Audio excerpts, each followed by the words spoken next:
buenos días amigos de toda Venezuela que nos siguen en la señal de Global TV, por supuesto también en Global TV 65.com para los amigos que están fuera de Maracaibo y también en el exterior. Recuerde que nosotros tenemos también la aplicación Periscope donde usted puede puede tener el programa todos los días. Más tarde lo vamos a ver en TeleRTV en el oriente del país. Usted tiene TeleRTV, que ellos a eso de las 3 de la tarde ya tienen el programa montado en su programación normal. El canal YouTube de Rojas y Arenas, por supuesto las compañías de cable que llevan a sus hogares la programación de Global acá en el estado Zulia. Hoy es martes, todo el mundo dice que los martes 13 son unos martes difíciles. Yo no me había advertido eso porque en realidad, yo sí lo he dicho muchas veces, martes 13, ni te cases, martes ni te cases ni te embarques, pero si es 13, si es 13, sí la cosa se pone difícil. Hoy también es día de Santa Lucía, aquí en Maracaibo es un día muy importante porque es la Virgen es la patrona de una zona muy populosa y muy gaitera, muy dada a lo que fue el Maracaibo de ayer, donde todavía sus casitas se mantienen más o menos en el mismo estado, con algún abandono producto de las dificultades financieras de los gobiernos, pero también de la desidia oficial en algunos casos. Y lo que es un templo de la música zuliana, en especial de la gaita, pues uno siente que prácticamente eso se abandonó porque al no haber vigilancia oficial y con esta anarquía que vivimos, la gente hace lo que quiere y como quiere. Bueno, felicitamos a toda la gente de Santa Lucía, en Maracaibo y en todo el país, porque hay muchos barrios y municipios que llevan ese nombre, Santa Lucía, pero nosotros nos remitimos fundamentalmente al Zulia, porque allí siempre hemos ido a pasar un buen rato conversando con los amigos que allí tenemos. Anteayer murió en Maracaibo un amigo, un gran amigo, Darío Durán, insigne profesor universitario, un hombre que hizo de las matemáticas una manera de comunicarse con la gente. De verdad que era un espectáculo, por así decirlo, ver al profesor Darío Durán dar clases de matemáticas. Eso, por supuesto, no opacaba su condición de buen hombre. Con Darío se podía pasar horas y horas conversando y esa risa estridente que tenía, bueno, en algún letargo, esa risa nos hacía volver a la realidad. Gran amigo Darío Durán, a quien conocimos y no tratamos mucho, pero de quien sabíamos de sus desvelos por tratar de mejorar la calidad de la enseñanza en la región y además en particular de la matemática. Fue decano de la Facultad de Humanidades de Luz. Y bueno, Darío estuvo enfermo y lamentablemente se nos fue, pero es uno de los hombres que nos van a dejar recuerdos imperecederos, de quien nunca vamos a dejar de pensar que se ha muerto, sino que sigue vivo porque las matemáticas siempre van a estar allí y hablar de las matemáticas en el Zulia era hablar de Darío Durán. Lamentablemente este año se nos han ido dos matemáticos de fuste. Uno fue el doctor Antonio Castejón, recientemente fallecido, y ahora Darío Durán. Bueno, las matemáticas siguen allí, sus recuerdos serán imperecederos porque nunca los vamos a olvidar, porque fueron nuestros amigos y además de ser amigos, fueron hombres que aportaron mucho con su trabajo y con su tesón a la educación y murieron tratando de mejorar la calidad de la educación en Venezuela. Pasa su resto, nuestra condolencia a su familia. Lamentablemente ayer por un error de producción no pudimos darle las condolencias. Ayer en el último día, su última morada, digamos.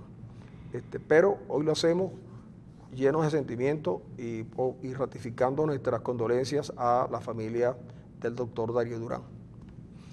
Oye, Francisco, te voy a leer una nota de un excelente artículo que escribió hoy el padre Ugalde, que el artículo se llama "Sin apoyo militar no salimos de esta dictadura". Es un artículo del padre Ugalde. Sí.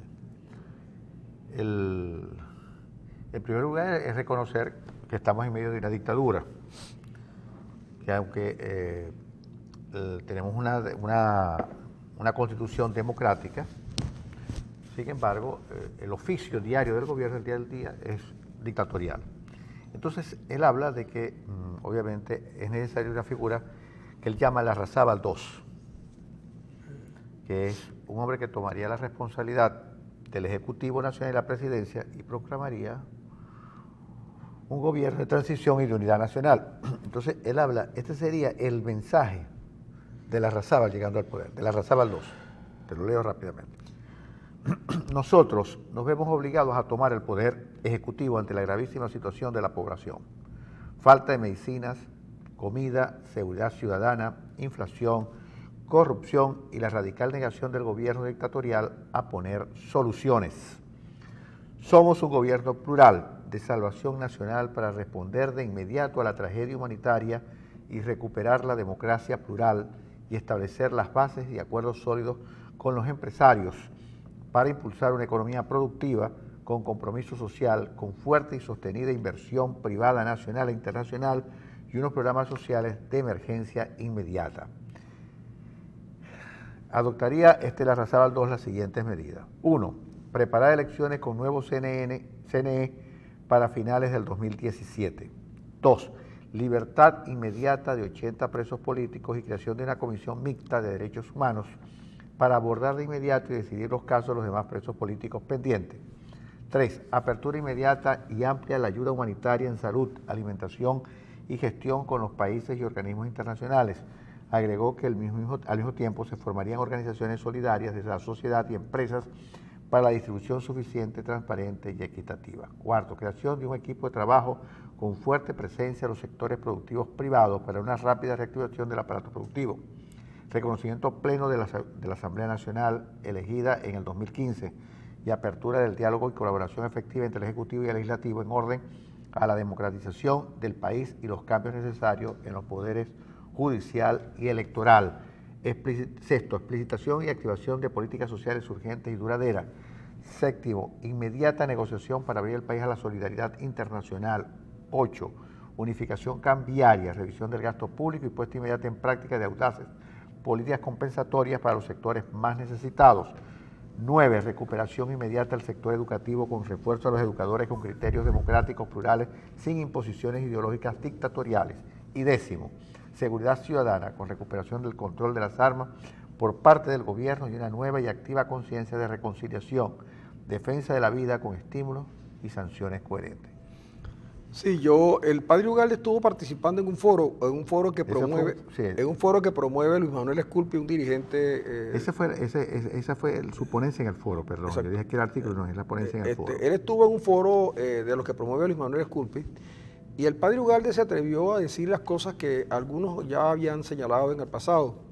Es decir, incluso ayer el dirigente de Voluntad Popular que estuvo aquí hablaba de ampliar, de una amplia alianza, una gran alianza para poder recuperar los destinos del país. Bueno, el padre Ugalde lo que está diciendo es que sin ser militarista, también lo manifestó, es posible, hay que entenderse con los militares, y es que sin duda, porque una buena parte de los militares está gobernando y se ha hecho responsable de las malas políticas del gobierno, porque los ministros del Interior han sido fundamentalmente militares, y los ministros de la Economía también son militares. Veo 2 civiles al Banco Central y el presidente del Banco Central y el presidente de PDVSA. Lo demás casi todo está en manos de los militares.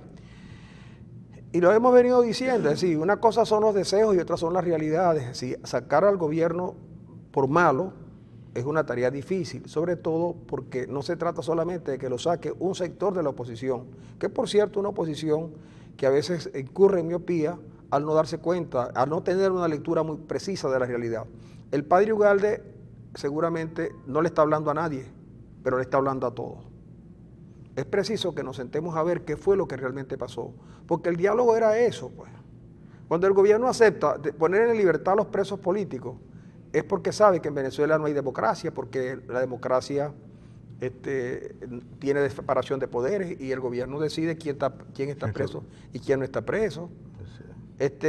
Aquí hay libertades económicas, pero el presidente resuelve lo que quiera resolver con un decreto de emergencia económica que le permite desde decisiones de carácter económico a decisiones de tipo político. Lo lamentable es que el presidente Maduro no es como los dictadores romanos, que les daban un periodo de tiempo para resolver los problemas del país. El presidente Maduro es al revés.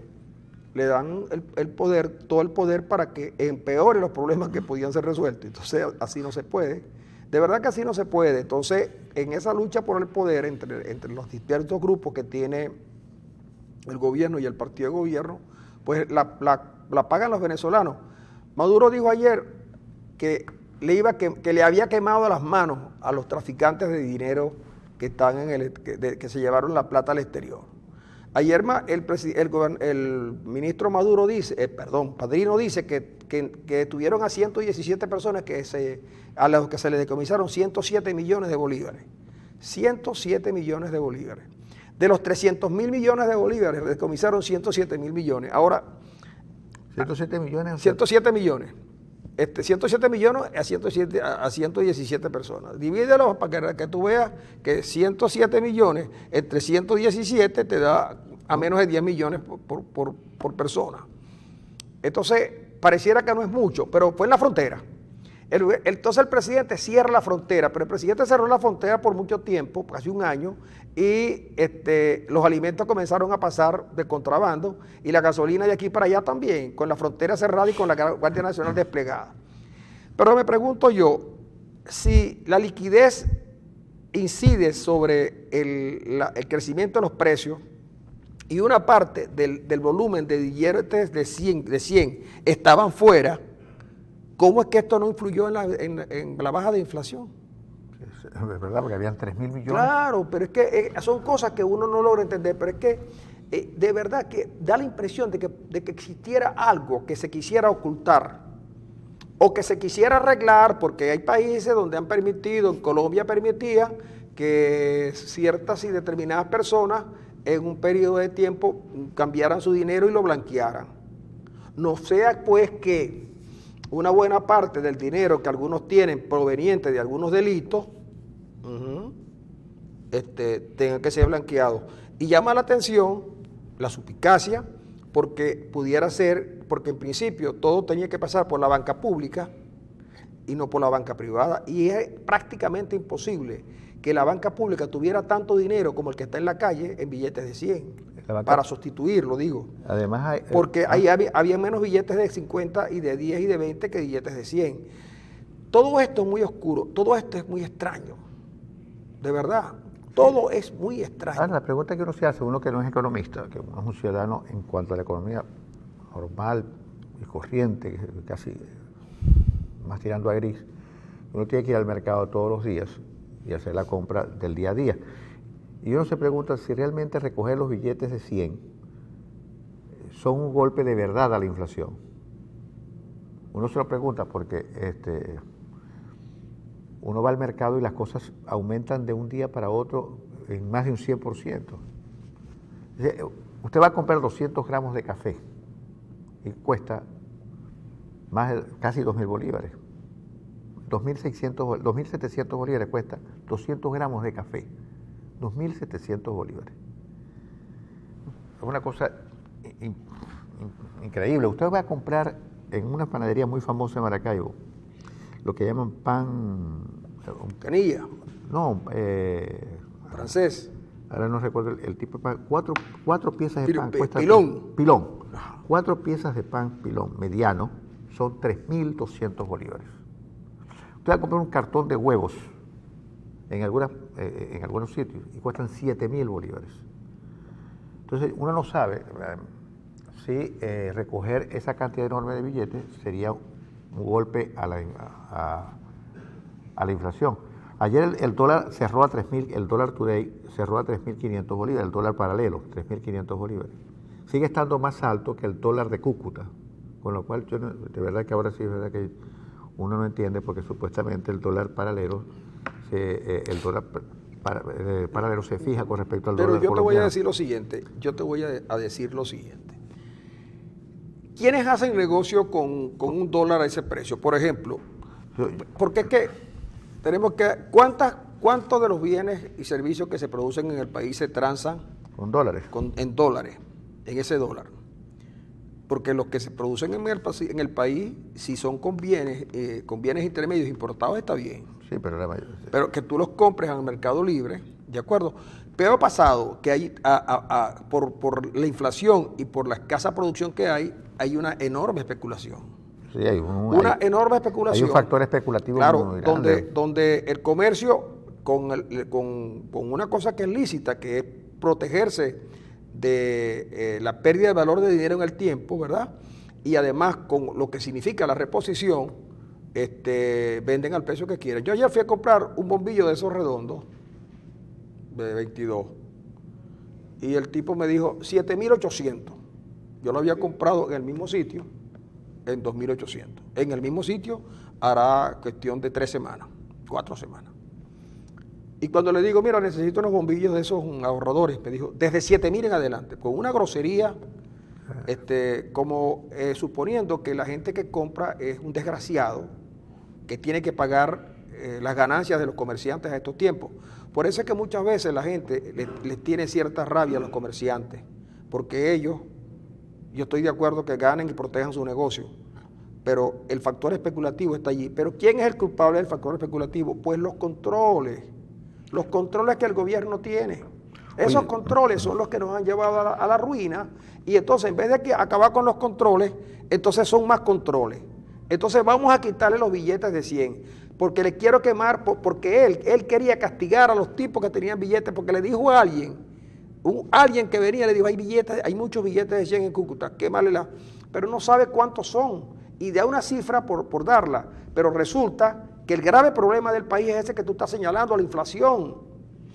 Ahora me pregunto yo, ¿qué van a hacer la mayoría del pueblo que saben que no está bancarizado y que tenía en su casa para trabajar los billetes de 100 para comprar y vender en efectivo, porque mucha gente no te quiere vender, y ahora últimamente la gente se hizo de billetes de 100 porque hasta el gobierno pidió en diciembre que los bancos tenían que pagarle a los trabajadores en billetes, a los pensionados en billetes de alta denominación, porque los bancos estaban entregándoles, porque esto es una locura. Entonces la gente ahora le dieron los aguinaldos en billetes de 100, tienen que entregarlos. Ahora, después que le dieron los aguinaldos en billetes de 100, ahora volverlos a llevar. Llévalo al banco. Ayer yo fui al banco donde generalmente voy y nunca vi tanta gente como la que había. Y entonces ahí hay 6 taquillas y yo no pude entrar. Yo no iba a cambiar nada porque yo puedo poner aquí los billetes de 100 que tengo, pues. Y no son muchos, y no sé qué voy a hacer con ellos, pero es que voy a hacer algún adorno si hay alguien que los quiera comprar por el billete. Pero el gobierno no tiene idea de lo que está pasando en el país. Yo vi a Maduro en estos días que dijo, mira, todavía la arepera esa que está por la Plaza Venezuela. Y no conocen cómo vive la gente. Mira, en el Maracaibo hay no sé cuántos mercados ambulantes de gente que venden efectivo. Sí, que vendían, ¿no? Que venden efectivo. El señor de los aguacates me pregunta ayer que yo quería comprar un aguacate y me dijo, pero mire que no estoy recibiendo billetes de 100. Y le dije, pero ¿por qué si todavía? El señor que me los trae me dijo que no recibiera billetes de 100 y que si yo los recibía, entonces yo tenía que ir a un banco a cambiar el billete de 100 y dije, no chicos, hoy no, la ensalada de hoy no lleva aguacate. Y ni lechosa, entonces esos señores van a quedar sin trabajar. ¿Por qué? Porque eso no se hace así, eso se planifica con tiempo y luego se da otro periodo de tiempo para que los billetes vayan saliendo al mercado, lo va recogiendo el Banco Central, como siempre fue. Pero ahora es, esto, mira, yo me había prometido, pues, perdóname un segundo, yo me había prometido que hoy yo quería hablar de otra cosa que no fuera eso, pues es que me decían, es que ustedes son muy opositores del gobierno, y yo le dije, es que el gobierno es muy malo.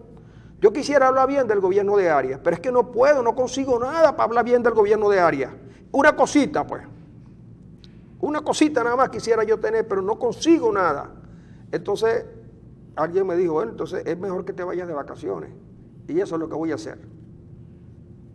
Para ver si cuando regrese estoy loco definitivamente o estoy cuerdo definitivamente. Mira, la canción aquella, ¿te acuerdas? Chávez los tiene locos. Sí. No, Maduro es quien los tiene locos para todo el país. Y Maduro está, obviamente, yo creo que en algún momento... Yo creo que aquí estamos locos todos. Sí, en lugar de acudir a las ciencias políticas para hacer un análisis del gobierno de Maduro, habrá que ir a las ciencias, a la psicología, para hacer un análisis de verdad, porque cada día se asoman cada cosa que son totalmente contradictorias, porque hemos dicho muchas veces que este es un gobierno muy ineficiente, que no tiene realmente la menor formación para asumir el gobierno. Ya son 18 años gobernados, ya deberían más o menos saber algunas tareas, pero no las saben y no las hacen bien. Entonces, y te digo que, porque la gente está oyendo y quiere saber qué va a pasar. Ve, hay bancos donde no aceptan más de 20.000 bolívares sí. por la cuestión. Es decir, tú llevas 100.000 bolívares que los tienes porque los tienes que usar. Entonces tú tienes que depositar, te aceptaban 20.000, solo 20.000. Parece ser que el gobierno va a decidir, o decidió ya, que fuera toda la banca, no solamente la banca pública. Tiene que ser así, fíjate, y mira que, hay 1.140 establecimientos de bancas públicas, es decir, sucursales en todo el país, y 2 oficinas del Banco Central. ¿Cómo va a ser, por ejemplo, por poner un ejemplo, cómo va a ser la gente de Guanare, de Barinas, pasados los 3 días que dio el presidente de la República, 72 horas, tiene que llevar los billetes. Que es a partir de hoy. Que es a partir de hoy. Claro. Tiene que llevar, a partir del viernes, el dinero al Banco Central. Pero en el país hay 2 oficinas del Banco Central, una en Maracaibo y otra en Caracas.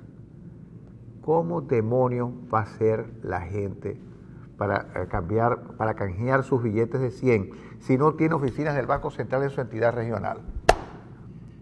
Y sin embargo, Héctor Rodríguez hoy anunció la marcha del 17 de diciembre para proteger la felicidad del pueblo. ¿Qué felicidad del diablo estás hablando? No me extraña que la marcha de ellos de mañana, del 17, sea una gran marcha. Por la protección de la felicidad, pero no es el otro nombre. Una marcha para rescatar la memoria de Bolívar. Una marcha, cualquier nombre, pero para proteger la felicidad del pueblo. ¿De qué estás hablando, Rodríguez? Bueno, de esto. Me decías que nos íbamos a la pausa. Sí, ya son las 7 de la mañana. Pero ¿y entonces? Hora legal de Venezuela.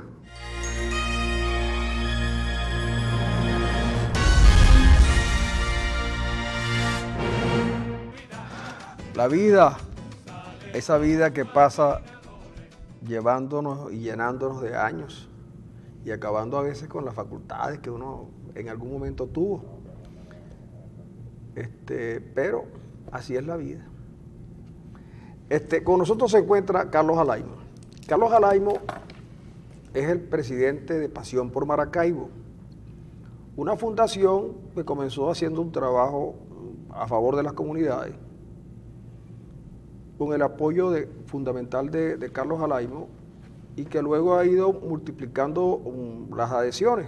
Ya es mucha la gente que trabaja con él en eso. Y fundamentalmente se le ve también en la zona del oeste de Maracaibo. Luego por allí comenzó a correr un rumor que él seguramente hoy se encargará de convertirlo en verdad. Que Carlos Alaimo, aparte de hacer una labor social importante, de haberse desempeñado con éxito en el campo empresarial, tenía una aspiración política. Una aspiración política que tiene que ver mucho con la gente, sobre todo con lo que él ha denominado la ciudadanía, en el sentido de aspirar a una posición como alcalde del municipio de Maracaibo. Arranquemos esta conversación, que tú sabes que es una conversación, que en ningún caso es una entrevista, porque nosotros no hacemos entrevistas porque no la sabemos hacer. Quienes entrevistan son los que estudiaron para ser entrevistadores. Nosotros simplemente lo que hacemos es conversar. Tú de verdad, es como dice la gente, que lo que andas en una campaña por la alcaldía de Maracaibo. Sí, eso es cierto. Es cierto y precisamente y vamos con fuerza, la estamos construyendo. Estamos construyendo un proyecto para Maracaibo, un proyecto de ciudadanía, que se vienen sumando muchos factores sobre este nuevo concepto de hacer política, ¿no? Y también asimismo estamos creando un nuevo movimiento social y político en el Estado, en Maracaibo, desde Maracaibo, con bajo esta nueva, ayer hicimos un editorial que lo invito a que lo lean, que es La Nueva Política. Nos cansamos de la política tradicional, de esa política tradicional que cuando los políticos de ahora, uno hacía algunas observaciones, nos tildaban de niní o nos calificaban de antipolíticos, ¿no? No, simplemente nosotros los que no estábamos conformes como se estaban manejando las cosas en el Zulia, en los partidos, simplemente hablábamos de ellos, ¿no? Pero a ellos como que le era prohibido escuchar observaciones que no fueran lo que sus oídos querían oír, y por eso nos tildaban hasta de traidores, colaboracionistas con el gobierno y cosas así por el estilo, ¿no? Pues aquí está esta realidad. Estamos interpretando un sentir de una ciudad, de un estado que siempre fue fuerte, que siempre fue luz para Venezuela, y que hoy en día esa luz se ha venido apagando. Y cuando digo que se ha venido apagando, y los invito a que revisen todos los indicadores socioeconómicos financieros del Zulia, de lo que fue el Zulia en los años 50, 60, 70, hasta los 90, y lo que hoy en día es el Zulia. El Zulia hoy no es nada. Solamente a los políticos de los últimos años, lo que ha quedado es, ¿me puedo enseñar esto? Sí. Hacer certificados de zulianidad. Entonces se lo dan. Ender Arena, zuliano del año. Francisco Rojas, el zuliano el segundo zuliano del año. Entonces, aquí en papelito quedó la zulianidad. ¿Usted cree que nos merecemos eso de lo que fue el Zulia como referencia nacional y en el mundo? Hemos exportado talento, hemos exportado científicos, hemos exportado casi premios Nobel. Eso fue el Zulia. Nos vamos a quedar nosotros los que amamos al Zulia, los que amamos a esta ciudad de Maracaibo, que sabemos su historia, conocemos su gente, queremos y amamos a su gente. Nos vamos a quedar tranquilos viendo esta crisis que hay en el país, pero desde Maracaibo y en el Zulia ningún político ha hecho algo distinto para que por lo menos los indicadores socioeconómicos del Zulia y de los maravinos fueran diferentes. Sí, fíjate tú, por ejemplo, me escribe alguien, como este programa lo ven fuera de Maracaibo, tienen una buena audiencia fuera de Maracaibo a través del canal de la internet globaltv65.com, y también en Telered y en el Periscope. Me preguntan que de dónde apareció Alaimo. Le digo, bueno, Alaimo yo lo conocí en la Universidad del Zulia, es médico, egresado de la Universidad de los Andes porque se vio obligado a tener que estudiar en los Andes, pero ha hecho su vida pública, empresarial y estudiantil y profesional en Maracaibo. No es un desconocido para la región zuliana en ninguno de los ámbitos donde se ha desenvuelto. Ahora mismo es presidente de la Casa de Italia, que es una institución de las más reconocidas en Maracaibo, y además es dueño de un sistema de salud pública, de salud privada, perdón, que atiende a una buena parte de la colectividad, así que no es un improvisado no es improvisado en estas lides, y además es dueño y mentor fundamental de Versión Final, que es uno de los diarios más importantes del Estado. En fin, no se trata de alguien que llegó y se le ocurrió ser candidato a la alcaldía de Maracaibo, sino que planes tiene. Yo le preguntaba eso porque la gente, algunos han llegado a decir, no, es que Alaimo, eso es como un capricho de Alaimo de querer ser candidato para... Yo le dije, bueno, pero querer ser candidato para darse a conocer, si él lo conoce casi todo el Zulia, o todo el Zulia. Y cuando asumió la idea de Pasión por Maracaibo, es que probablemente se dio cuenta que la situación estaba en tan mal estado que era mejor asumirla directamente a partir de un organismo oficial, porque efectivamente no es lo mismo trabajar con un poco apoyo que trabajar con el apoyo del Estado, que en este caso tiene la obligación de hacerlo. Claro. Ahora fíjate, Francisco y Carlos, Maracaibo ha tenido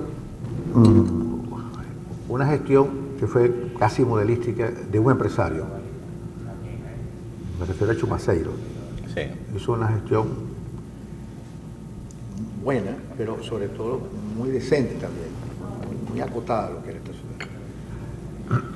Y a partir de ahí hemos tenido gestiones no malas, es decir, la de Rosales fue una gestión buena para la ciudad, pero en la medida en que la crisis fue incrementándose y fue tocando fondo, vimos la pérdida de calidad en la vida del ciudadano maracucho. Y la manera de leer la ciudad, los que han estado en la alcaldía, me refiero a Di Martino, me refiero a la señora Evelyn, no parecen adecuarse ni a estos tiempos, ni adecuarse al nuevo espíritu que reina en la ciudad y que además es impactante porque uno ve una ciudad deprimida, una ciudad oscura, una ciudad, parece un paisaje lunar en algunas partes, llenas de huecos, con una parte de la ciudad que es el oeste, que ciertamente miserable, con una pobreza que raya en el 80% de sus habitantes, descuidada ciertamente. ¿Cuáles son los mecanismos que desde el sector empresarial y desde la óptica empresarial tú le ofreces a una ciudad como esta, que se ha visto impactada por malas gestiones, de verdad? Sí, mira, hay, para salir de esta crisis de la ciudad dentro del contexto nacional, hay que ser muy creativo, innovador e incorporar políticas públicas propias que relancen a la ciudad como tal. Maracaibo está incluso aislada del mundo con todas las políticas que podamos crear con organismos internacionales para hacer posible colaboración necesaria. ¿Y la Constitución te lo permite? Sí, claro que sí.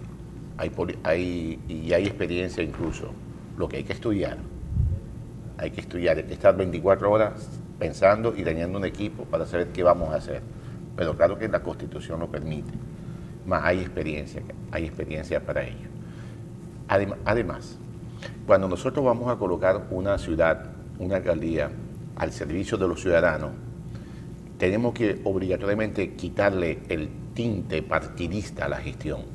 Por eso es que nosotros decimos que esto es una alcaldía para los ciudadanos y con los ciudadanos. Con los ciudadanos para crear el proyecto de Maracaibo como tal. Un alcalde tiene que ser el director de orquesta, que es capaz de buscar buenos músicos, y estos buenos músicos Maracaibo lo tiene. Maracaibo tiene profesionales, porque es una de las cosas, un empresario que no tenga el olfato y la inteligencia como para buscar, para tener pesquisa de los mejores profesionales en su área, no está haciendo una buena empresa. Igual pasará con Maracaibo. Nosotros vamos a estar en la pesquisa de los mejores ciudadanos, de los mejores talentos, de los conocedores de agua, planificación urbana, transporte, seguridad, alimentación, red de distribución de alimentos. Carlos, fíjate tú que, perdona que te interrumpa, pero una vez que nosotros tuvimos aquí a la que es actual alcalde de Maracaibo, le hicimos la misma pregunta. Le hicimos la pregunta en el sentido de quiénes iban a gobernar con ella. Y nosotros suponíamos, y ella nos dijo exactamente lo que tú nos estás diciendo. Los mejores. Los mejores. Y resulta que cuando la señora constituyó su primer gabinete nos dimos cuenta, y no voy a poner en tela de juicio la calidad de la gente que la acompañó, sino que primero habían mejores que eso, ¿de acuerdo? Y además lo más significativo era que eran muy cercanos a su entorno político. A los más cercanos, porque ni siquiera eran de partidos políticos que la apoyaron.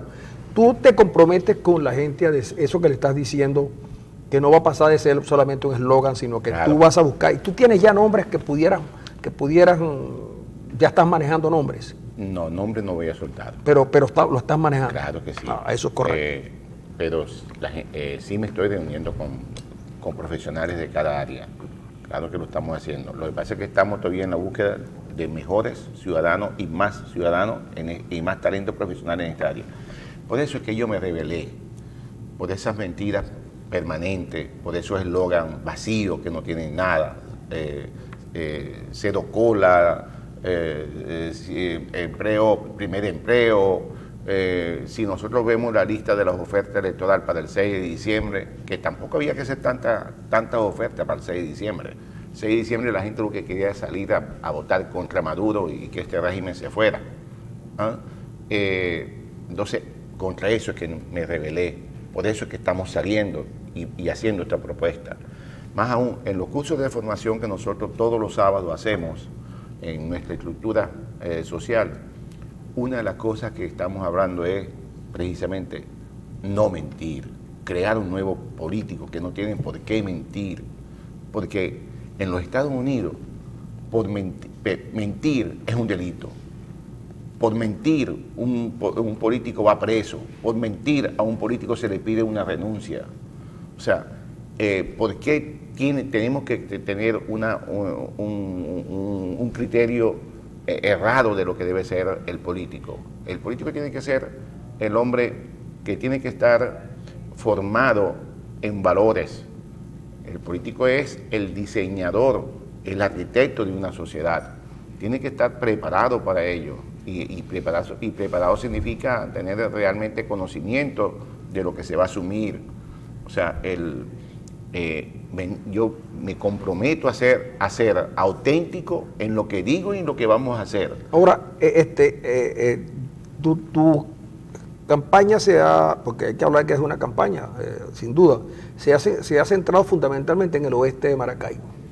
¿A qué se debe que sea en el oeste y no hayas tomado, o qué planes tienes, por qué la parte del este de Maracaibo no? No, fíjate, este fin de semana prácticamente estamos yendo, inclusive en el este, Francisco, aquí hay situaciones fuimos aquí mismo, en Santa Lucía, en la parte de Cerro Marín. Oye, hay crisis. Hay un CDI ahí en Santa Lucía. Yo estuve caminando 2 horas el sábado, ¿no? Y vi la crisis también en el este. Vi un ranchito frente al CDI, un ranchito de madera, ¿no? En 25 metros, donde vive una pareja con sus 2 niños, y ahí hacen de todo, en 25 metros, de madera. Le han ofrecido sustituir eso por una vivienda digna o mudarlo, y ahí está esa oferta electoral, ¿no? Y me acuerdo que el niñito caminó conmigo las 2 horas, sudando conmigo en Santa Lucía, subiendo y bajando. Y el niñito caminaba contigo para que tú te acordaras de él cuando llegaras a la alcaldía. Y ¿sabes lo que me dijo? Me dijo: una cosa que veo de usted es que usted no tiene guardaespaldas. Usted debe tener a Dios. O sea, se me pararon los pelos cuando el niño dijo eso. Usted no anda con guardaespaldas. Y éramos como 40 vecinos, ¿no? Así va a caminar Carlos Alain, sin guardaespaldas. No los necesito. O sea, somos... Carlos, tú tienes una estructura montada, que es Pasión por Maracaibo. Sí, claro. Pero Pasión por Maracaibo parece más una organización de la sociedad civil que de la sociedad política. Es decir, es una estructura más ligada a ciertas demandas ciudadanas que provienen de la sociedad civil. Haces jornadas que vi la fotografía. De educación, olla solidaria y todo eso. Viene de la sociedad civil. Pero hay una estructura ya montada, partidaria. Claro. Y esa estructura partidaria. Hay 5.000 dirigentes activos ahí. Es la sociedad civil en la acción política. Es aquellos que no tienen techo en ningún partido. Aquellos que le cerraron la participación en los partidos. Y con nosotros, y fíjate que esto es un movimiento tan hermoso, que va desde Bandera Roja, un Gabriel Puerta que en los años 60 y 70 nos tuvimos serios enfrentamientos, hasta gente de IPP, Independiente por el Progreso, que es el equipo de Noel Álvarez y Alvin Amoroso, o la propia María Corina, que me dice: Carlos, yo quiero que tú seas uno de los 100 alcaldes amigos que yo voy a tener. O sea, este es un movimiento realmente plural, abierto. Aquí vamos a trabajar bajo este esquema. Es decir, que cuando tú llegues a la alcaldía de Maracaibo, los funcionarios de la alcaldía no necesariamente tienen que ser militantes activos de Pasión por Maracaibo. Para nada. Será gente que entienda que lo más importante es resolverle los problemas a la gente y no atender al llamado de los partidos. Fíjate tú, por ejemplo, cuando la alcaldesa va a hacer una gira Yo no quiero que entiendan que estoy criticando a la alcaldesa. Ese es un estilo y ella seguramente tendrá suficientes argumentos como para defenderlo. Cuando la alcaldesa va a hacer una gira, se van todos los funcionarios, tienen que ir los funcionarios de la alcaldía. No tienen por Oye, qué entonces los funcionarios principales tienen que ir detrás de la alcaldesa. Y entonces yo me pregunto, ¿por qué una vez que la alcaldesa sale con el pueblo, no, ella sale con el equipo estructura administrativa? Y eso no debería ser. Es más, hay muchas cosas por hacer cuando uno a veces nos impacientamos un poco cuando conversamos con gente que tiene interés por resolver los problemas de Maracaibo, porque mira, nosotros salimos todos los días en la madrugada para venir al canal y tenemos que transitar por las calles oscuras, que no son las calles oscuras de las principales avenidas, son las calles oscuras de casi todos los barrios de Maracaibo. Y uno dice, hay una alcaldesa y hay un gobernador del estado, las calles dañándose a pasos agigantados, y pareciera que eso no le preocupa a nadie. Entonces, a uno se impacienta porque dice, bueno, está bien, la suciera, la dejadez, el propio ciudadano también contribuye de alguna manera a eso, los comerciantes informales, es un desorden de tal magnitud que yo a veces creo que asumir la responsabilidad de dirigir una ciudad como Maracaibo es como una tarea muy titánica, porque tú podrías estar más bien cómodamente atendiendo tus negocios antes que dedicándote a tratar de ponerle orden al caos. Sí, es cierto, pero esta es una decisión realmente que la hago por este sentimiento, este afecto que me une a esta ciudad. O sea, yo decidí vivir en Maracaibo, morir en Maracaibo, pero no en estas condiciones que la Maracaibo vive. Pero Dios me ha dado a mí la oportunidad de poder demostrar que los sueños que he tenido, los retos en los que me he asumido, lo he logrado y lo he convertido en éxito. Esta gestión de Maracaibo será una gestión exitosa. Hemos estudiado la experiencia de Fernando Chumaceiro, experiencia hermosa, ¿eh? Con la humildad y la sencillez con que vivió y vive hoy en día Fernando Chumaceiro, y Armando también, por supuesto, su hermano, que también fue presidente del Consejo Municipal en el año 72, 73, 74. ¿No? Esa escuela nosotros la tenemos, la conocemos, la practicamos, y es por ello que estamos asumiendo este reto por el nivel de situación en que ha caído Maracaibo. Nos resistimos a aceptarlo. Y esta rebeldía que tenemos todavía interna, como cuando teníamos 20 años, sigue viva en mí. Y por eso es que vamos a dar todo nuestro conocimiento, todo nuestro trabajo para hacerlo junto con la gente. Fíjate, dijiste algo, esta praxis que no solamente es de Belín, también es de Arias y también es de Maduro y fue de Chávez, ¿no? Que todos sus ministros y todos sus gabinetes, etcétera, directores tienen que andar con ellos. Los políticos no han aprendido el valor del tiempo. O sea, si hay un recurso importante escaso, ¿no? Que el valor del tiempo. Tú le estás quitando a un profesional, a un técnico, porque tú lo creíste porque es técnico, no lo creíste porque es político, ¿no? No, y peor aún, le dan a los técnicos, a los profesionales de área, responsabilidades políticas. Mira, tú eres el jefe del circuito tal, jefe de la parroquia Venancio Pulgar. O sea, por Dios, yo no vine a buscar votos, ni a controlar maquinarias, ni a coordinar equipos políticos. O sea, yo vine a resolver un problema de luz, o de basura, o de transporte, o de mercado. Esto tiene que cambiar. Esa hora, esas 2 horas, esas 4 horas que le están quitando a un profesional, él se la va a dedicar a los problemas de los ciudadanos, a los problemas de la gente. Por cierto que que tú has venido planteando algo que nosotros también Ender sobre todo ha señalado, que el concepto pueblo no define nada, que lo que define el futuro del país es el concepto de ciudadano. Claro. Porque el pueblo espera dádivas que le lleguen de arriba, mientras que el ciudadano exige sus derechos porque los tiene. Claro, y también sabe darlo. Y también sabe darlos, claro. Es que cuando nosotros empecemos a hablar de ciudadanía y vemos que va con el concepto de la nueva política, ¿verdad? Es para romper todo este esquema y este modelo y esta manera de hacer política. el populismo es un cáncer. Tenemos que entender que es un cáncer. Como el populismo es un cáncer, nosotros nos vamos a una pausa y regresamos con un diagnóstico médico sobre el populismo. Pero no hay quimioterapia.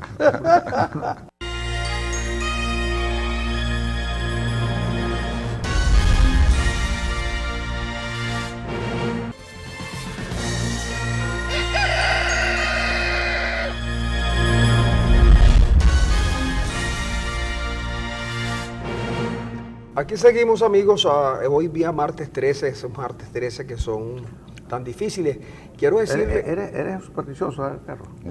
No yo soy. Quería decirles que hoy también, que es martes 13, el diputado de la Asamblea Nacional, Juan Pablo Guanipa, va a plantear en la Asamblea Nacional que le haga no un juicio político, aunque el abandono del cargo al presidente Maduro antes del 10 de enero. Yo de verdad no sé de qué se trata todo esto. Hubiéramos querido hablar con Juan Guanipa, pero esperemos a ver el planteamiento. También sé que Julio Borges dice que esta misma semana van a elegir a los miembros del CNE. Y pareciera ser que lo que en un momento parecía como que iba a haber cierta manera de avanzar en un solo proyecto, parece que ser que ya no lo va a hacer. La Asamblea Nacional tiene que seguir su agenda y los parlamentarios tendrán que hacer su trabajo. Pero yo propondría la posibilidad de un acuerdo sobre los procedimientos, porque yo creo que aquí se han violado todos los procedimientos, los viola el Tribunal Supremo, los viola el CNE, y lo primero que tiene que hacer es un gran acuerdo sobre los procedimientos, respetar la democracia formal. Si no hay formalidad en la democracia, esta no puede ser ni participativa ni protagónica. Tiene que haber cierto respeto por formalidades establecidas, que son formalidades liberales, pero hay que respetarlas, el derecho al voto, elecciones, derecho a disentir, a reunirse, es decir, son cuestiones básicas. Pero cuando se cambian los nombres y se cambian las prácticas, ya estamos enredados. Claro. Por eso que la figura del ciudadano debe ser el sujeto de todo programa de gobierno. Claro. Y que debe sustituir al concepto pueblo y debe sustituir al concepto clase. Pero hablaste también del otro tema, ¿no? De la nueva política, la política moderna, la política que no sea populista, de las imposiciones, ¿no? Ahí eso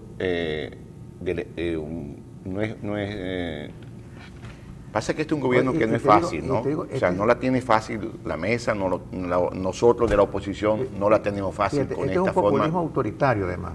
Claro. Porque la invocación que se hace al pueblo es una invocación autoritaria del pueblo. Claro, o sea, ellos no creen en república. El concepto de república al chavismo le quedó muy grande. La están manejando realmente como una colonia, ¿no? Y se está manejando con concepto de colonia. O sea, sí, incluso con un ejército de ocupación. Exactamente. Entonces, romper eso, por eso que ahí no es fácil. Hay que estar claro con el enemigo que tú tienes. Si tú no conoces el enemigo, no lo puedes enfrentar. Entonces, ¿qué ha pasado con este modelo? La MUD ha sido débil con el gobierno. La MUD ha debido pasar primero por Harvard a hacer un curso de negociación para ser capaz de sentarse con esta gente. Ha sido débil, muy débil. Ha sido tan débil que la gente incluso tiene sospecha. Entonces, cuando uno ve a un Capriles que dice que él va a señalar el dinero que han recibido gente de la MUD, señores, esa es una... Yo no sé cómo ustedes no le han dado fuerte a esa... No, le hemos dado fuerte. Pero se debe dar mucho más. Porque si alguien que tiene un liderazgo importante en este país, que es Capriles, y dice que la gente que ha estado con él ha estado recibiendo dinero del enemigo, de su adversario, o sea, eso es para levantar la mesa. Claro. Eso es para levantar la mesa y buscar una nueva... ¿Tú crees que Capriles ha implosionado a la mesa deliberadamente con esa declaración? Es factible. Si yo soy Capriles... Me cuido de dar una declaración como pero esa, yo creo, si no soy capaz de pero dar yo los creo nombres. que yo creo que Capriles en un primer momento, y perdónenme, porque como esto es una conversación hacia tres, yo creo que en un primer momento Capriles intentó implosionar la mesa. O Capriles no sabía lo que estaba diciendo, cosa que es grave en un dirigente, o dijo cosas sin tener las pruebas suficientes y después se echó para atrás, lo que también es muy grave. Entonces, en vez de implosionar la mesa, Capriles lo que logró fue implosionarse él. Porque yo te advierto que a mí en particular, no tengo, quizás cambian las cosas, pero a mí alguien que miente de esa manera se me parece mucho al chavismo. Eso es lo que dice Maduro y lo que decía Chávez con las cosas. Exactamente, coincido contigo. Si Capriles no tiene, Capriles lo que estaba buscando era centimetraje en la prensa y en las redes sociales, etcétera, de pronto lo logró. Pero así no se maneja un país. Eso, mentirle a alguien de su estatura que diga eso es para que renuncie incluso a la gobernación de Miranda. ¿Ustedes se acuerdan de aquella famosa lista de los apóstoles de Piñerúa? Sí, claro, sí. El artículo que voy a escribir para tu periódico el sábado tiene que ver con eso. Precisamente son denuncias que no pueden materializarse, porque siempre queda la duda si es forjada, si es arbitrariamente establecida. Pues ¿quién de la mesa puede haber recibido dinero del gobierno para ser un sapo cooperante del gobierno con respecto a las políticas que en la mesa se discuten? Entonces cuando tú ves, pero lo dijo y lo aseveró, y voy a dar nombre, o sea, lo digo así, o sea, cuando alguien de esa estatura dice eso, de su representatividad dice eso, en uno de los partidos más, en el partido que tiene más diputados en la Asamblea Nacional, o sea, ¿qué podemos esperar nosotros de la oposición? O trataba de implosionar no a la mesa, sino a un determinado dirigente de la mesa. Fíjense, sí, y nosotros sabemos por dónde van las cosas, ¿no? Pero que lo diga él, porque fue él el que lo dijo, no nosotros. Claro. Nosotros manejamos tesis e hipótesis. Por eso que, amiga y amigo que nos está viendo, por eso que yo dije, hay condiciones nacionales que nosotros no podemos incidir mucho, regionales quizás más, pero de Maracaibo nos vamos a ocupar nosotros. Maracaibo la vamos a cuidar nosotros, con políticas sanas, con políticas éticas, con liderazgo de servicio, convocando a los mejores. Y así vamos a brindar Maracaibo del resto del país. Maracaibo será otra y nuestros indicadores estarán por encima de los estándares nacionales. Lo vamos a saber hacerlo y lo vamos a hacer también con ustedes. Pero con nosotros, claro, nosotros estamos esperando que a nosotros nadie nos propone nada.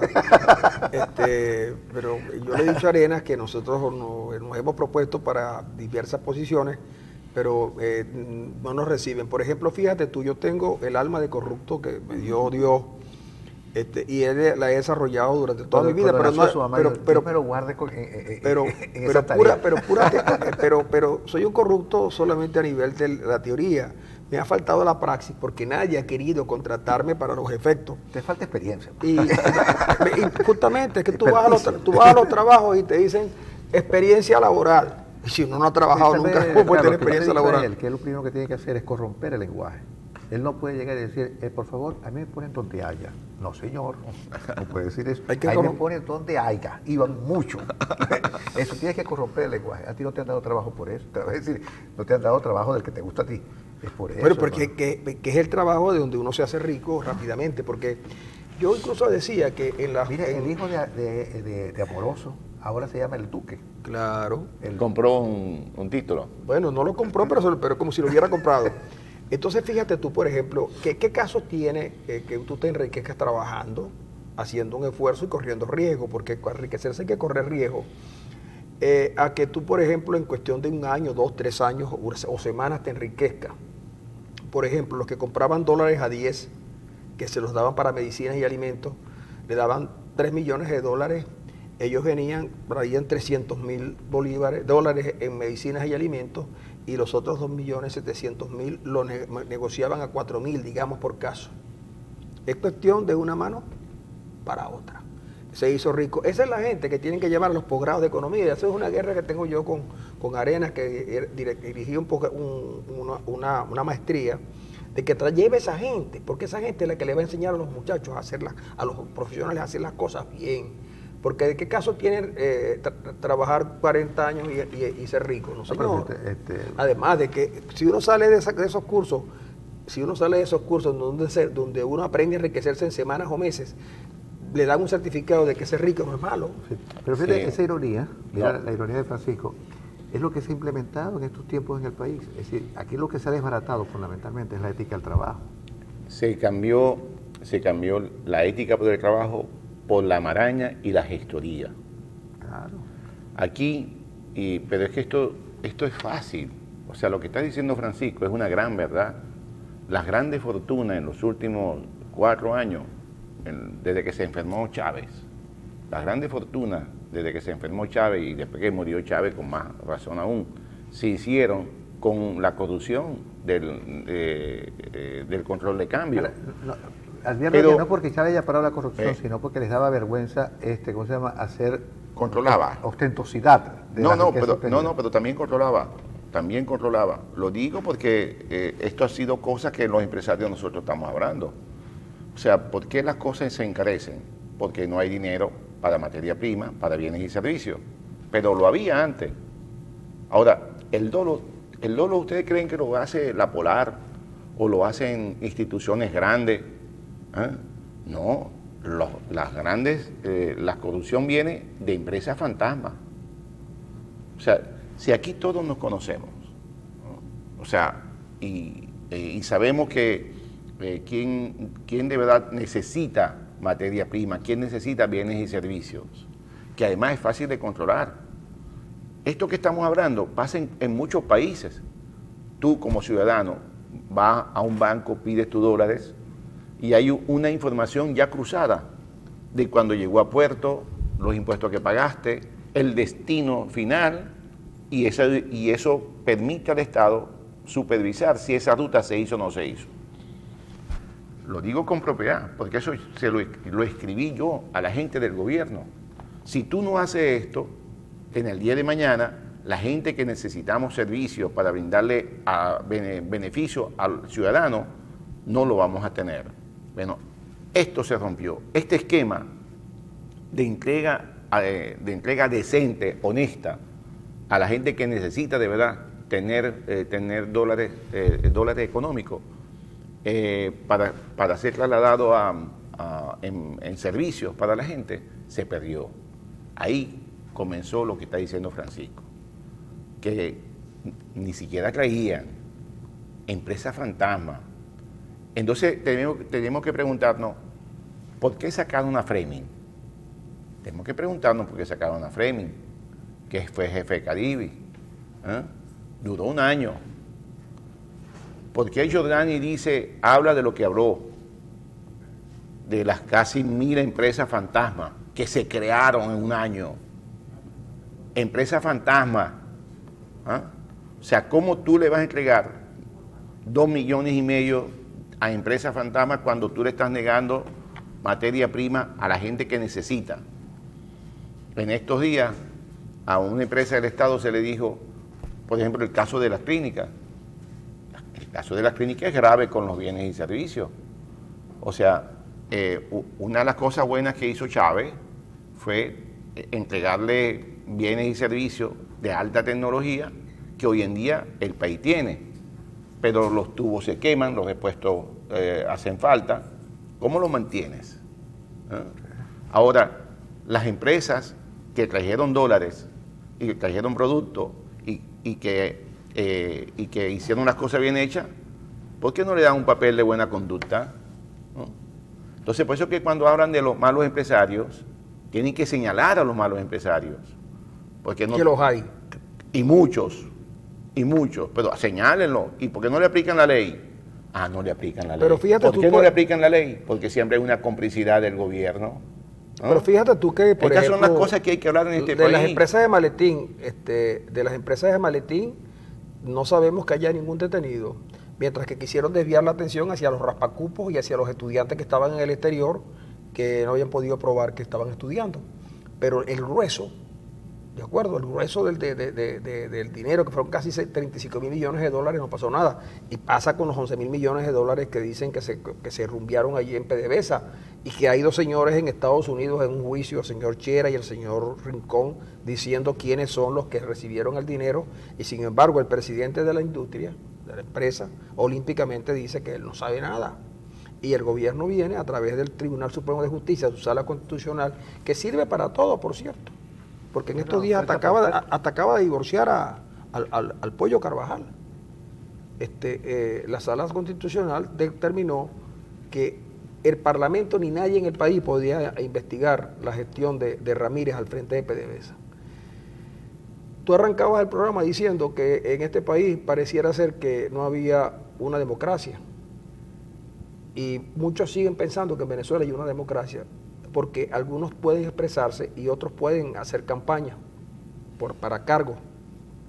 Pero al no haber separación de poderes y al haber un poder supra que determina todo, sin duda en Venezuela no hay una democracia, sino lo que hay es una dictadura. Bueno, hay que tener el coraje de decir eso, porque yo lo vengo diciendo. Esto es una dictadura. Yo lo vengo diciendo. Esto es una democracia disfrazada, una fachada de democracia. ¿Ah? Pero la mesa, cuando se siente y llama al Vaticano, una de las primeras condiciones que tiene que poner son eso, ¿no? El respeto a los poderes públicos, el respeto que nos está dando. Y lo otro, el cronograma electoral, el respeto, eso también está en la Constitución, el respeto a la Constitución Nacional. Por eso que el gobierno le está obligando a que el país reaccione. Fíjense que yo siempre he creído en una ruta pacífica, democrática, electoral y apegada a la Constitución. Pero la Constitución también te da otros artículos de la ley que te permite que tu rebeldía tú la puedes expresar. La puedes canalizar. Entonces, sobre eso, ya esos límites, estamos llegando a estos límites. El gobierno lo está haciendo deliberadamente, provocando un estallido social para que sea la violencia, porque yo estoy en ventaja en la violencia, dirima los conflictos en Venezuela definitivamente, aplastando a los otros. Yo creo que yo hablo más de una rebeldía constitucional que violencia, porque de la violencia ellos han salido siempre bien y han subido en su ranking. La pregunta es si hay un ejercicio deliberado para fomentar focos de violencia por parte de la oposición, por parte de la población que está harta ya de tanta. La oposición tiene que saber que se puede construir una ruta de manifestaciones públicas, civiles. En el oeste de Europa se pasó, en Ucrania, Kosovo. Hay experiencia en el mundo del valor de las marchas. O sea, las calles, lo que pasa es que las calles hay que saberlas manejar. El caso más elocuente de eso que tú estás diciendo es Egipto. Mira, la marcha en la famosa plaza de la revolución en Egipto terminó por liquidar el gobierno de Mubarak. Exacto, por eso. Yo estuve en Egipto como 15 días antes de pasar eso. Y yo vi hambre y vi miseria. Vi cómo la gente traficaba con la basura. Ocurre aquí ya, ¿no? Me acuerdo de que quise conocer la Catedral de San Simeón, que estaba fuera de la ruta turística. Ustedes saben que a veces hay países que te llevan por una ruta turística que es donde están las cosas bonitas. En mi carácter de curioso, dije, no, yo quiero irme más allá de esa ruta turística, yo quiero conocer algo más. Y sabía que había un sector que era del Cairo, que era donde estaba la catedral de San Simeón, que es una catedral invertida. Y cuando voy por esas calles, me doy cuenta, la gente en el patio, en el garaje de su casa, en el frente de su casa, compraba y vendía basura. Y ahí me llamó la atención y comencé un poco a profundizar sobre los niveles socioeconómicos de esa región. Y le dije el último día, cuando ya me iba, las últimas horas, al guía que nos llevaba, le dije, este país va a estallar. Este es un país que tarde o temprano va a estallar. Y lo dije también en Marruecos, que hubo un conato muy fuerte en Marruecos, pero ahí lo apagaron. Entonces, esto que uno ve acá... ¿Lo habrán apagado en Venezuela? No. En Venezuela están todas unas condiciones para que la gente de manera organizada y apegada a la Constitución Nacional le pueda decir al gobierno, estamos en rebeldía. Ahora, Carlos, ya que estamos llegando al final del programa, yo te voy a hacer una consideración, que es la siguiente. No hay duda que por la radiografía que tú estás haciendo del país, el país está verdaderamente difícil, ¿no? Incluso pudiera generarse un estallido social. ¿Tú crees que hay tiempo para lanzar candidaturas a la alcaldía, por ejemplo? Porque aquí estamos trabajando sobre diferentes escenarios. De pronto tenemos un gobierno que dice, ok, nos cansamos y vamos a unas elecciones generales. Pero es que este concepto va mucho más allá de construir una candidatura. Estamos construyendo una nueva política, una nueva manera de hacer política.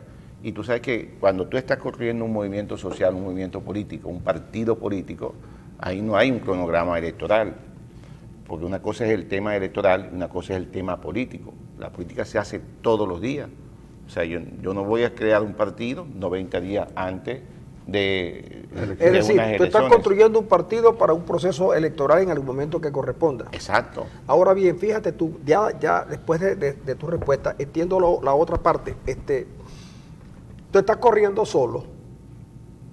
Es probable que los otros candidatos que pudieran estar aspirando o estén muy comprometidos con la lucha social venezolana o estarán esperando tranquilamente, reposadamente en sus sillones del partido que se dé la orden de partida para ellos salir.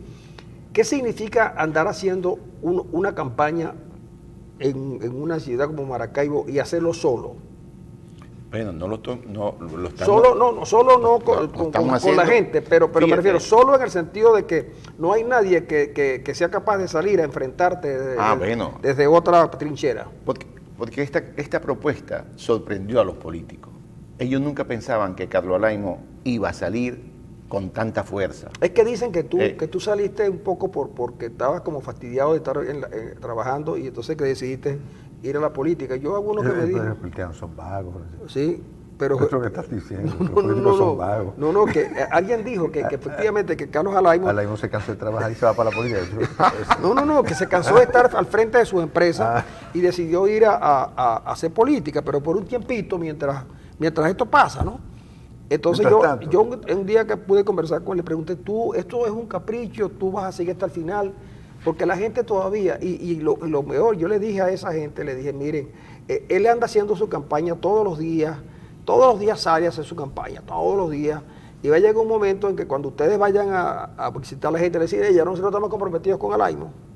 Por ejemplo, la señora del ranchito, que está frente al CDI de ahí, por ahí por las termas, esa señora, cuando llegue, por ejemplo, el que vaya a ser candidato, le dice, yo me comprometí con Alaimo. Por eso es que yo digo que no hay que acelerar la campaña, pero tampoco hay que dejar que Alaimo corra solo, porque si Alaimo corre solo, cuando llegue a la partida, tiene mucha ventaja.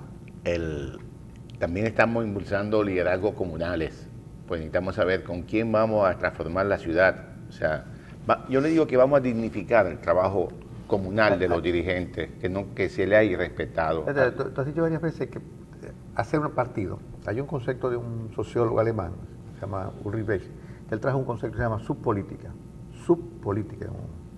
y él habla de la posibilidad de que primero terminar con el concepto clásico, tradicional de lo político. Se trata de construir un nuevo concepto de lo político, pero construirlo desde la sociedad civil.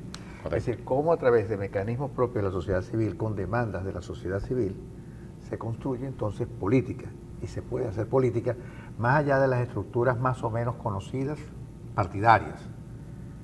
Entonces, es bien interesante el concepto que él mueve. Te lo recomiendo que se vaya. Lo voy a analizar. Pero es que estamos haciendo más o menos lo mismo. Fíjate, nosotros en la sede que tenemos, estamos creando unos espacios para la sociedad civil, para que esos señores que se ocupan de la política, en vez de ir a los cafés o los hoteles de los lobbies de la ciudad, vayan y ahí puedan hacer su planteamiento. O sea, estamos dándole esa participación a la ciudad, a esos ciudadanos que están preocupados por lo que está pasando, que se le llama sociedad civil, pero les digo algo, en el pasado eso funcionó, la sociedad civil estaba en los partidos, estaba en AD, estaba en COPEI, se deformó la política y lamentablemente llegamos a estos niveles. Bueno, estamos llegando ya, Carlos, al final. ¿Qué es lo que tienes? ¿Qué es lo que tienes para estos días? ¿O vas a hacer un alto? ¿Cambiaste tu billete? Mientras viene ya al final del año. ¿Qué tienes para estos días? Yo no me voy de vacaciones, voy a quedarme acá. Tenemos actividades de calle hasta el día 21. Del 22 hasta el 7 tenemos discusión política de este tema que estamos hablando. ¿Cuál es la propuesta? ¿Cuál es el camino a seguir? Estos ejemplos de experiencia del mundo, ¿no? Porque tenemos que regionalizarla, tropicalizarla y en enero fortalecerla. O sea, aquí hay un cansancio de las cosas, ¿no?